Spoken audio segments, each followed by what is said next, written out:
इसलिए वो कोई तरफ नहीं देखे, बस अब आंख बंद कर ले और भगवान तरफ, भगवान के सिवा कुछ नजर नहीं आया। तो घर के लोगों ने जब जवान हुए तो घर से भगा दिया खेत पे, और खेत से भी धक्का मारा तो जंगल में चले गए एकांत में, और वहां बैठ करके भगवान राम का स्मरण करने लगे। भील लोग पकड़ के ले गए बलि चढ़ाने के लिए, भद्रकाली के सामने बिठा दिया। कोई इच्छा नहीं, ठाकुर जी को जो करे वो सब अच्छा है। तलवार लेके आए, वो तो भला हुआ मां भद्रकाली का जो बीच बचाव किया, तलवार छीन करके उन राक्षसों को ही मार करके और भगत को बचा दिया। थोड़ा आगे गए, फिर एक पेड़ के नीचे बैठ गए। संतों को सुख कहाँ लिखा है, कोई न कोई दुख देने वाला मिल ही जाता है। वही हुआ। फिर आ गया एक और उसने डोली दर दी कंधे पे, डोली उठाकर चल पड़े कि भैया कोई प्रारब्ध होगा। कीड़ी नगरा आया, एक कीड़ी को बचाने में, कीड़ी नगरे को बचाने में छलांग लगाई तो डोली एक तरफ गिर गई, राजा का मुकुट गिर गया। राजा तलवार लेकर मारने दौड़ा और कहा तूने मेरे को गिरा दिया। उस समय वो हाथ जोड़ के खड़े रह गए, राजन मैंने नहीं गिराया, मैंने नहीं गिराया, तुम पालकी में थे और पालकी कंधे पे और कंधा छाती पे छाती, पेट पे पेट, जांग पे जांग, घुटना पे घुटना, गुड़गी पे गुड़गी, पंजा पे पंजा, जमीन पे जमीन, शेषनाग पे शेषनाग शिव जी के गले में, और शिव जी कैलाश पर्वत पे, और कैलाश पर्वत रावण की उंगली पे। क्या मालूम इतनी लंबी लेन में से कजा कूणी लियन कजा किन तुम्हारे पटकिया, जिन्हें पटकिया होके पकड़ो ने मारो यार, क्यों दिमाग खराब करे। और राजा ने हाथ जोड़ करके कहा कि शायद कोई महान आत्मज्ञानी से मेरी मुलाकात हुई। आप हो कौन? राजन, नाम शरीर का होता है, आत्मा का नहीं होता है। मैं अजर अमर आत्मा हूं, मेरा कोई परिचय नहीं है।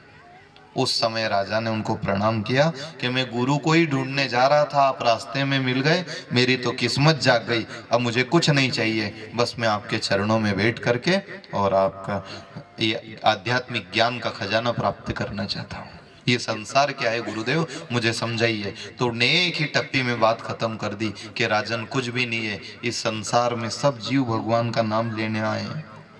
जैसे आप कबड्डी का खेल देखना, उसमें एक विरोधी पाली होती है, इधर से एक खिलाड़ी जाता है तो उसको खाली इतना ही करना है, इधर से जाना है, उधर की पाली में छू करके और वापस बिना समय गंवाए आना है। वो इधर आएगा, और जो उधर वाले उनका काम क्या है, उसको रोकना है, वो इधर नहीं आना चाहिए वापस। और कुछ भी नहीं है कबड्डी में, यही होता है।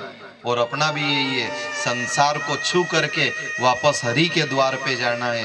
पर अपन जब उधर जाए तो ये आई वाला जो है परिवार का, माँ बेन बेटा बेटी, इनको काम कहीं है, ये पकड़ेगा नहीं रोकेगा।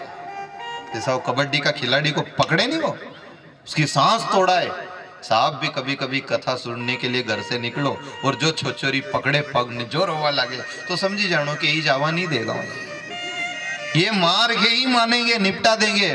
और एक और नियम है उस कबड्डी में, श्वास नहीं टूटनी चाहिए। इधर आओ जब तक कबड्डी कबड्डी कबड्डी कबड्डी चलना चाहिए।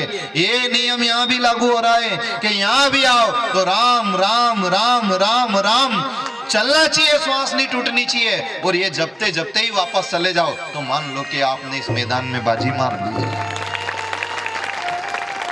हे राजन, इससे ज्यादा संसार का बड़ा खेल नहीं है। संसार का काम भी करना है और नाम भी जपना है। राजा चरणों में बैठ गया, गुरुदेव जीवन जैसी चीज जा रही है, मुझे ज्ञान नहीं है, समझ नहीं आ रहा है क्या करूं। सब कुछ छोड़ दो राजन और भगवत भाव से भजन करो। और आपसे भी आग्रह है कि ज्यादा कुछ नहीं, आपको अगरबत्ती में मंत्र तंत्र में उलझाने नहीं आए हैं। सिर्फ सीधी सी बात है, निर्मल स्वभाव रखो और भगवान से जुड़ जाओ। खुरापाती मत बनो कि ई की बातों का आगे कर दी ने, सामने तो कह दिया अरे ये तो देवता है साहब, इनका कहीं समझो तुम ने, जाओ उन्हें मुंडो पलटाई झट कह दी मां हत्यारो है तो तुम तो अभी कह रहा था देवता है, कहीं करो यार, करनी पड़ेगा मुंडा पे बात। ये स्वभाव मत रखो, इससे नुकसान है। और लोग इनमें का स्वभाव अधिकतर रखते हैं। ये अधिकतर सुनने में आए कि ऐसा ही हो रहा है दुनिया में। एक गांव में